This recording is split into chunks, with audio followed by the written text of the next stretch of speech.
Robertson, and this is called Venus. It's going to sound totally juvenile, but I totally dare you to put her up front. It was this customer whispering to me in a hushed voice after this crazy woman had left the restaurant. She had walked in and leaned over and said, "I have two very old men in the car in the parking lot, and it would be detrimental if they walked out at the wrong time." After saying that, she handed me her number, recited a page out of the Bible, and left. I thought about the dare that the customer had made me. I considered it. I've rarely ever been dared to do things before, and I said, "Sure, why not?"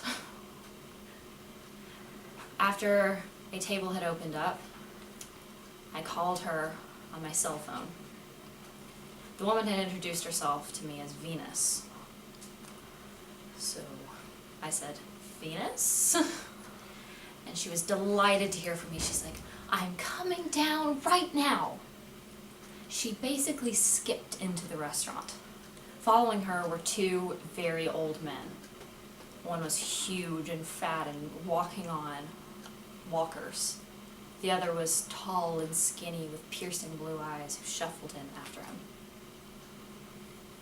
Venus sat at the table with these two men, and she ordered sake, the only Chinese alcohol that was served at the restaurant that I worked at.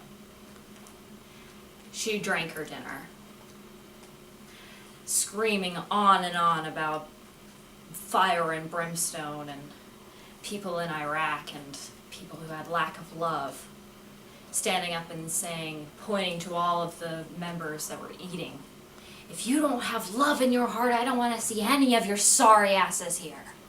Screaming and swearing and drinking. Customers were staring at me, some in pity, some in anger. All I could do was give a sheepish shrug and mouth, "I'm so sorry." In the midst of all of this, one of the older men walked up, shuffled over, and looked at me with his piercing blue eyes, and he said, "I don't know this woman." I stopped and I was like, "Wait a minute, isn't she your caretaker?" And he said, "No, I don't know her. She begged me to come, and my friend is her charge." He pointed to the fat man at the table. He was afraid of her. She was drunk, swaying. He was very afraid. There was no way that I was going to let him go home with her. So, instead of doing the same thing and calling a cab, because he said that if she saw a cab she'd know and she'd freak out, I called my father and we devised a plan. Apparently Robert, the man that we were taking home, had been a family friend for over 15 years. We were taking him home and we were going to play chess after I had come home from work. I walked in with Robert shuffling behind me and I told Venus, and she waved her Bible in the air and screamed, "No, God has commanded me to be this man's caretaker.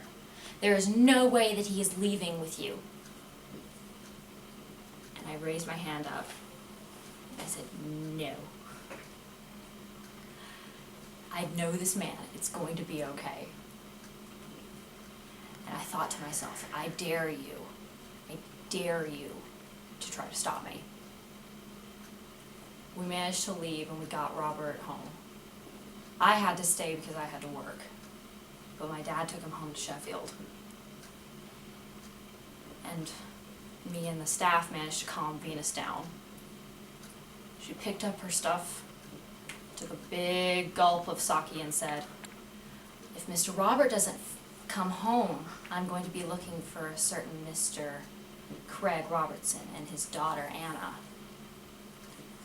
I submitted my 2 weeks' notice the next day. I hated that job anyway.